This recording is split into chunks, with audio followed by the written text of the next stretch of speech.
Assalamualaikum everyone. I hope you're doing great and taking good care of yourselves. So today's video is going to be very special because the first thing is that it's a suggestion from a male follower, and the second thing is that it's going to cover up different kind of traditions that we faced in our society, especially when you are a girl and you are your rishta is coming. Okay, so I'm going to just compare our rishta customs with the Turkish rishta customs, because we are very very much आजकल हम लोग बहुत ज़्यादा impress हैं Turkish अवाम से. इर्तुरुल आ गया है and all that. So I think thank you very much for your suggestion and I am more than happy to really talk about this. And one more thing on a lighter note is that मुझे बहुत खुशी होती है जब हमारी जो young generation है वो ओपन अप होती है और ऐसी चीज़ों के बारे में बात करना चाहती है जिसके बारे में बहुत अरसे से बात नहीं की, जिसको बहुत ही नॉर्मल बना के हमारी सोसाइटी में पेश किया जा रहा है और जो कि बिल्कुल भी नॉर्मल नहीं है. So today I am going to just compare our rishta seeking process, क्योंकि वो भी पूरा प्रोसेस होता है, और मैं उसको कंपेयर करूँगी टर्किश रिश्ता सीकिंग प्रोसेस से कि हमारे और उनमें क्या डिफरेंस है. अब होता ये है कि इस्लाम में जो रिश्ता करने की रिक्वायरमेंट्स हैं वो हमारी आज की सोसाइटी की रिक्वायरमेंट से बहुत डिफरेंट हो गई हैं. और आप में से जो भी बहुत ही जो लोग मुझे सुन रहे हैं जो कि बहुत ज़्यादा कोई इस्लामिक हैं या बहुत ज़्यादा लिबरल हैं या मॉडरेट हैं, वो इस चीज़ से ज़रूर एग्री करेंगे कि हमारे यहाँ जब रिश्ता देखने जाया जाता है तो हम लड़की को कैसे ट्रीट करते हैं, और हम बड़ा उसको मतलब बहुत ही अजीब सी कस्टम्स हैं. बड़ी सी ट्रे आ रही है, उसमें डिफरेंट काइंड ऑफ पकवान हैं, और अगर आपके पेरेंट्स अफोर्ड कर सक रहे हैं, नहीं भी कर सक रहे, so they have to arrange lavish kind of tea for the guest, और उनको आप अच्छे से ग्रीट कर रहे हैं और उनकी बहुत ज़्यादा आप सदके वारी जा रहे हैं फॉर नो रीज़न. मेरा ये वीडियो बनाने का ऐसा कोई भी मकसद नहीं है कि मैं किसी भी मेल या उसके पेरेंट को जो है वो मुँह कर रही हूँ, नहीं, ऐसा नहीं है.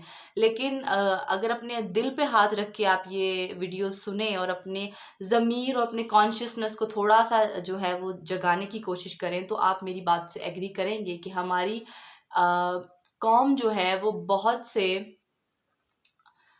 से बेसलेस किस्म के चीज़ों को, कॉन्सेप्ट्स को फॉलो करती है. और इसमें कहीं ना कहीं सबसे ज़्यादा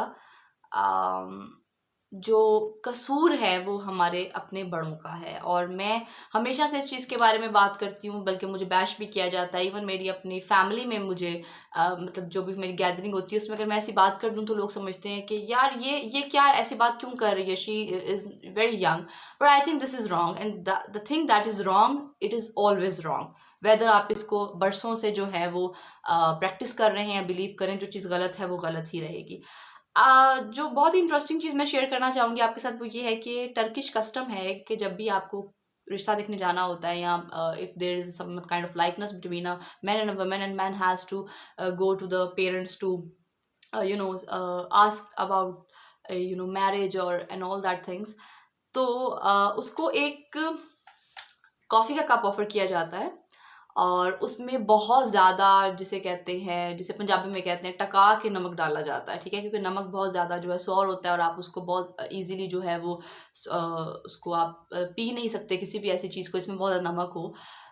तो देखा जाता है कि अगर तो जो वो लड़का है या वो जो आदमी है, अगर तो उसने वो पी लिया और उसके चेहरे पे कोई ऐसी टेंशन या गुस्सा और मतलब कोई भी नेगेटिव एनर्जी नहीं महसूस हुई, तो फादर ये समझता है, गर्ल फादर, कि he has the capability to love her even in the worst scenarios and he can take care of him. और ये तब तक ट्राई करेगा जब तक इसकी जो हमारी जो बेटी है ये एक अच्छे इन्वायरमेंट में इसके साथ जो है वो ज़िंदगी ना गुजार सके, तब तक उसको बर्दाश्त करेगा. क्योंकि आप जब अपनी बेटी दे देते हैं किसी को तो पीछे तो कुछ नहीं रहता ना. तो हमारे यहाँ क्या होता है कि हम लोग कहते हैं कि टिप टॉप किस्म की चाय रखो.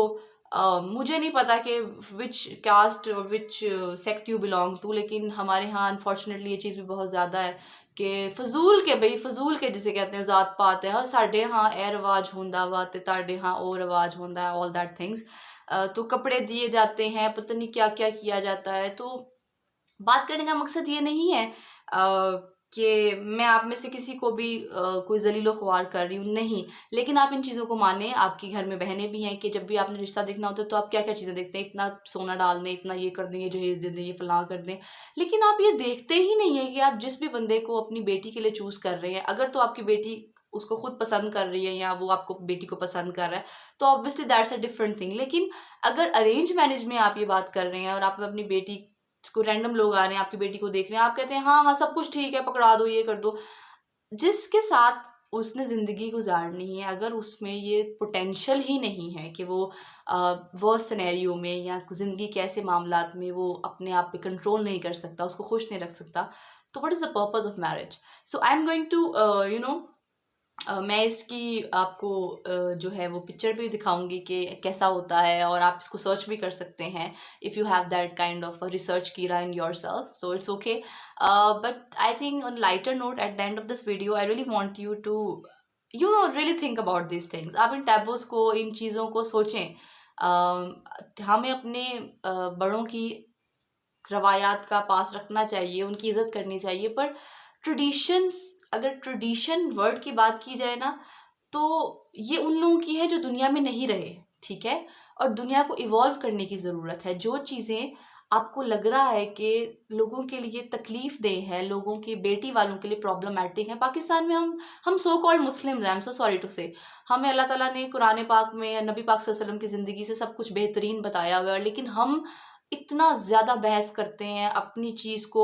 इवन मेरी इस वीडियो के बाद मैं बहुत सी हदीसें नीचे सुनूंगी जो मुझे आधे लोग कहेंगे इसने दुपट्टा नहीं लिया हुआ, इसने ये नहीं किया, बाल खोल के बैठी हुई है, ये किए कर रहे हैं, वो all that things, but that's okay. मैंने अपनी कब्र में जाना है, आपने अपनी अपनी में जाना है ना, तो अपनी अपनी कब्र के बारे में सोचते हैं। लेकिन जो चीज़ें हमें एज अ कलेक्टिव कम्युनिटी हमें परेशान कर रही हैं, हमें उस पे रिगार्डलेस ऑफ जेंडर ज़रूर सोचना चाहिए। So thank you very much for listening to me, and thank you very much, I really appreciate all that followers जो कि मुझे इतनी अच्छी अच्छी चीज़ों पे सजेशन देते हैं कि मैं बात करूं। So take good care of yourself, and I hope this is going to be a good video for many of you. Thank you very much. Okay, so you can clearly see the picture, and I hope my message is delivered to all of you. Thank you very much.